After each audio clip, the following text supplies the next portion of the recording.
Assalamualaikum dan salam sejahtera, bertemu kembali dalam rangkuman berita seminggu pada kali ini. Sebelum itu, kami dari Unit Komunikasi dan Media Pahang ingin mengucapkan takziah kepada keluarga Allahyarham Adik Zubaidi Amir Qushairi dan mendoakan agar Allahyarham ditempatkan di kalangan orang-orang yang beriman. Baiklah, teruskan bersama saya, Fansurina Abdullah. Kerajaan Pahang bersetuju melaksanakan remisen bagi fee pendaftaran pindah milik dan perintah jual lelong tanah di negeri ini bermula bulan hadapan. Menteri Besar Pahang Yang Amat Berhormat Datuk Seri Haji Warosdi Wak Ismail berkata, kerajaan negeri sentiasa cakna terhadap aduan rakyat, khususnya yang dianggap munasabah. Katanya, persetujuan meluluskan remisen ke atas fee pendaftaran pindah milik tanah bagi warga negara dan perintah jual lelong tanah telah dicapai pada mesyuarat Majlis Mesyuarat Kerajaan MMK Negeri Rabu lalu. Dalam pada itu, kerajaan negeri juga telah memutuskan beberapa lagi perkara, iaitu perjanjian jual beli yang dimatikan stamp duty sebelum atau pada 31 Januari 2021 akan dikenakan pada kadar yang lama dan pembayaran balik akan dibuat kepada pemilik tanah untuk lebihan bayaran fee pendaftaran yang telah dibuat.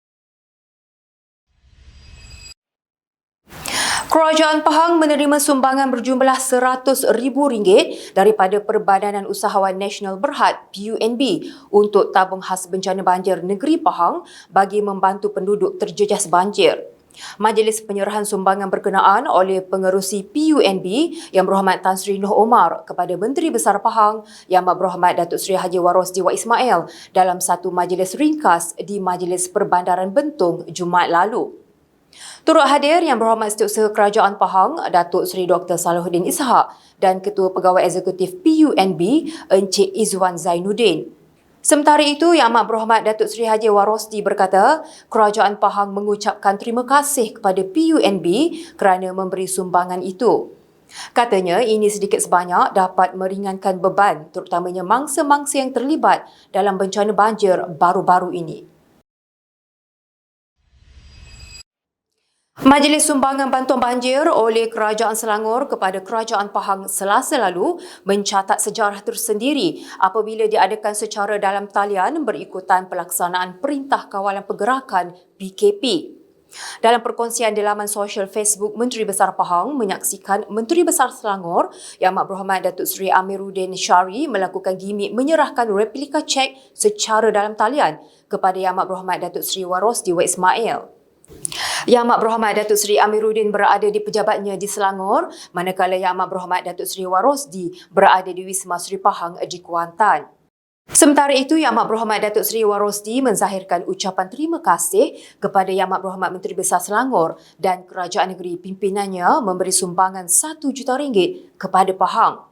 Turut hadir Yang Berhormat Setiausaha Kerajaan Negeri Datuk Seri Dr. Salahuddin Ishak dan Yang Berhormat Pegawai Keuangan Negeri Pahang Datuk Indra Nazri Abu Bakar.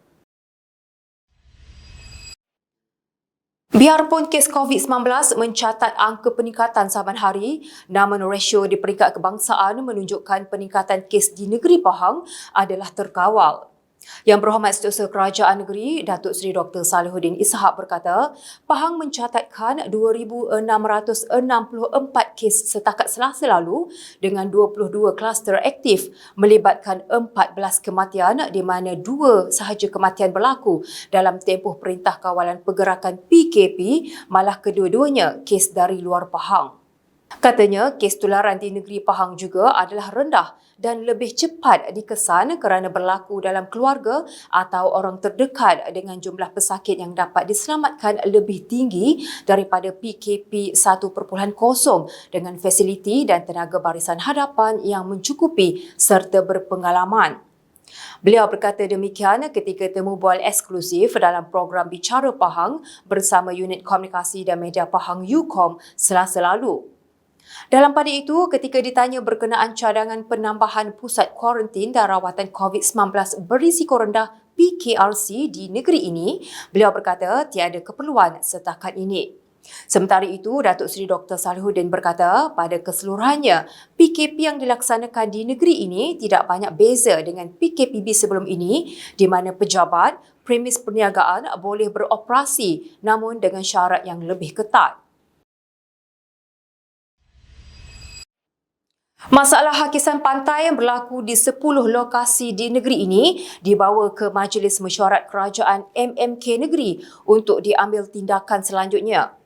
Pengerusi Jawatan Kuasa Pelancongan, Kebudayaan, Alam Sekitar, Perladangan dan Komoditi Negeri Pahang Yang Berhormat Datuk Seri Haji Muhammad Syaka Haji Syamsuddin berkata, setakat ini terdapat 10 lokasi tepi pantai yang mengalami hakisan, iaitu antara pantai dari sempadan Terengganu ke sempadan Johor.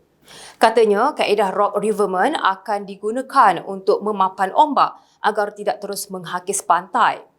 Beliau sebelum ini mengadakan lawatan ke Pantai Kempadang di Kuantan Rabu lalu untuk melihat sendiri hakisan pantai di pantai Peranginan itu. Taksiran teliti rumah yang rosak akibat banjir oleh wakil rakyat di setiap kawasan terlibat dapat membantu mangsa daripada tercicir menerima bantuan. Pengerusi Jawatan Kuasa Sains, Teknologi, Inovasi, Komunikasi dan Multimedia Negeri Pahang Yang Berhormat Datuk Haji Muhammad Fakhruddin Muhammad Arif berkata, perkara berkenaan telah disuarakan oleh Yang Amat Berhormat Menteri Besar Pahang dalam Majlis Mesyuarat Kerajaan baru-baru ini. Katanya, ia adalah usaha kerajaan negeri memberi bantuan bayaran one-off kepada mereka yang dilanda musibah tanpa ada yang tertinggal daripada senarai yang dibuat. Beliau berkata demikian ketika ditemui selepas menyampaikan bantuan kepada mangsa banjir di Dewan Negeri Bebar baru-baru ini. Beliau menyampaikan sumbangan dari Yang Amat Mulia Tengku Puteri Lela Wangsa, Tengku Tan Sri Hajah Maryam Almarhum Sultan Haji Ahmad Shah Al-Musta'in Billah serta adinda-adinda beliau kepada 59 keluarga mangsa banjir yang terjejas teruk di Pekat. Beliau juga mengagihkan sumbangan tilam daripada Majlis Ugama Islam dan Adat Resam Melayu Pahang MUIB serta sumbangan barangan makanan oleh Menteri Besar Pahang. Pembinaan 100 buah rumah rakyat Pahang RRP bagi tahun ini dijangka dapat dimulakan pada akhir Mac ini. Pengerusi Jawatan Kuasa Kerajaan Tempatan dan Perumahan Negeri Pahang Yang Berhormat Datuk Abdul Rahim Muda berkata, pihaknya masih sedang menunggu keputusan mesyuarat Majlis Kerajaan MMK untuk peruntukan RRP bagi tahun ini. Yang Berhormat Datuk Abdul Rahim berkata, beliau menjangkakan urusan ini lebih lancar kerana pihaknya sudah tahu sistem berkenaan pengurusan RRP berbanding tahun lepas yang merupakan tahun pertama RRP dijalankan. Beliau berkata demikian ketika ditemui Unit Komunikasi dan Media Pahang UKOM ketika menyerahkan kunci rumah RRP di Kampung Seri Fajar di Kuantan Selasa lalu.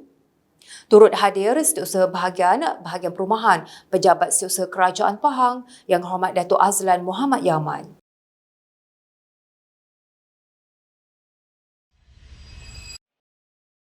Pejabat Majlis Perbandaran Kuantan MPK ditutup sementara sehingga 3 Februari ini selepas beberapa kaki tangannya disahkan positif COVID-19. Yang di-Pertua MPK Yang Hormat Datuk Hamdan Hussein berkata, semua urusan secara fizikal ditangguhkan buat sementara waktu dan semua urusan boleh dilakukan secara atas talian serta pekerja juga diarahkan bekerja dari rumah buat masa ini. Beliau berkata sekiranya orang ramai mempunyai sebarang urusan yang tidak dapat dilakukan secara atas talian, pihaknya meminta urusan tersebut ditangguh terlebih dahulu. Katanya lagi, bagi urusan penting seperti rayuan, maklumat permohonan ditolak atau urusan lain yang tidak boleh dilakukan secara atas talian, orang ramai boleh menghubungi pegawai terlibat atau mengajukan pertanyaan melalui email. Yang Hormat Datuk Hamdan berkata, buat masa ini pihaknya akan menutup pejabat sehingga 3 Februari namun masih menunggu arahan terkini yang akan diberitahu kelak. Laporan itu tadi mengakhiri rangkuman berita seminggu pada kali ini. Terus kekal di rumah masing-masing sepanjang pelaksanaan PKP dan patuhi SOP yang ditetapkan oleh Kementerian Kesihatan Malaysia. Semoga kes COVID-19 di negeri Pahang mencatatkan penurunan. Teruskan bersama Pahang Media untuk mendapatkan pelbagai berita dan maklumat terkini di negeri Pahang. Baiklah, sampai jumpa lagi pada minggu hadapan. Assalamualaikum.